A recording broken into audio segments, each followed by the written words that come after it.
कुछ ज्यादा कहना नहीं चाहते, मगर उनके जो प्रत्याशी है कांग्रेस के अनिल शर्मा जी, वो आज भी कहते हैं कि मैं मेरे पिताजी के जो अधूरे सपने हैं उनको पूरा करने के लिए आप लोगों के बीच में आया हूं।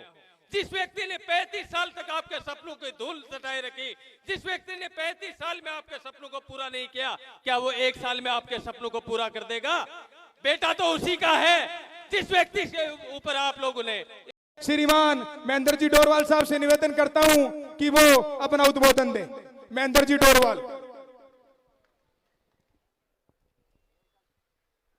सरदार शहर के इस गांधी चौक में आयोजित नामांकन सभा में उपस्थित राष्ट्रीय लोकतांत्रिक पार्टी के प्रदेश अध्यक्ष, भोपालगढ़ से विधायक सम्माननीय पुखराज जी गर्ग साहब, लोक लाडले खींवसर के विधायक भाई साहब नारायण जी बेनीवाल साहब, मेड़ता से विधायक बहन इंदिरा अवरी जी, पार्टी के अल्पसंख्यक मोर्चे के प्रदेश अध्यक्ष रऊफ मेहर खान साहब व तमाम मेरे पार्टी के अग्रिम पंक्ति के पदाधिकारीगण, सरदार शहर की इस पावन धरा पर पधारे बुजुर्गों, युवा साथियों,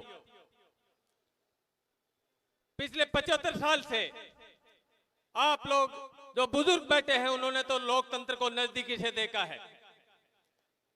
पहले राजा के पेट से राजा पैदा होता था, मगर आज इस लोकतंत्र में संविधान ने आपको अधिकार दिया है कि आप अपने क्षेत्र का राजा आप चुने। मगर पिछले 40 साल से एक ही परिवार के लोग आप पे राज करते आ रहे हैं। पिछले 40 साल से एक ही परिवार के पेट से, एक ही व्यक्ति के पेट से राजा पैदा करते आ रहे हैं। लोकतंत्र ने आपको अधिकार दिया है कि आप उस बदलाव को करें। मताधिकार का प्रयोग करके इस प्रदेश की जनता आपकी ओर मुंह ताके देख रही है कि आप इस बार कोई ना कोई बड़ा बदलाव करेंगे। पिछले 35 साल से एक ही व्यक्ति यहां से प्रतिनिधित्व करते आ रहे थे। कुछ ज्यादा कहना नहीं चाहते, मगर उनके जो प्रत्याशी है कांग्रेस के अनिल शर्मा जी, वो आज भी कहते हैं कि मैं मेरे पिताजी के जो अधूरे सपने हैं उनको पूरा करने के लिए आप लोगों के बीच में आया हूं। जिस व्यक्ति ने 35 साल तक आपके सपनों की धूल सटाए रखी, जिस व्यक्ति ने 35 साल में आपके सपनों को पूरा नहीं किया, क्या वो 1 साल में आपके सपनों को पूरा कर देगा? बेटा तो उसी का है जिस व्यक्ति के ऊपर आप लोगों ने इतने दिनों तक भरोसा किया।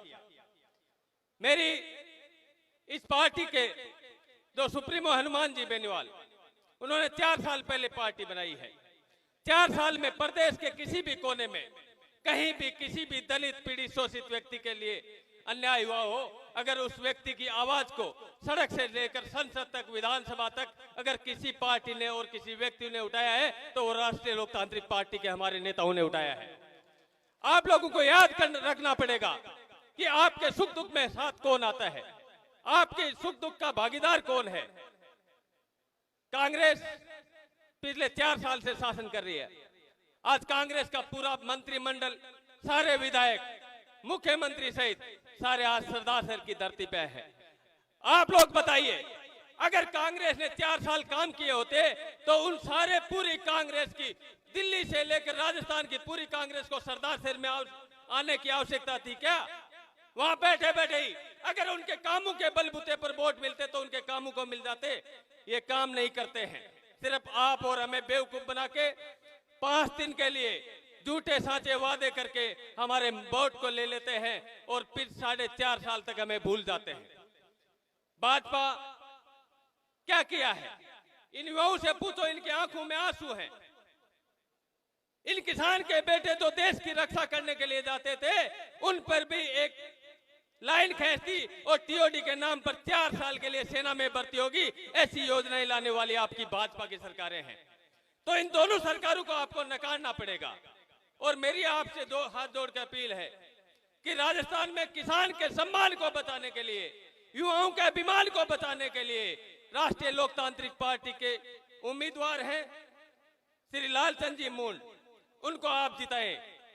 आप पूरे प्रदेश की आंखें हम पर हैं, और हमारी आंखें हमारे मिशन पे होनी चाहिए, हमारे मिशन पे होनी चाहिए। राष्ट्रीय लोकतांत्रिक पार्टी को यहां से जिताइए। बहुत बहुत धन्यवाद, बहुत बहुत आभार।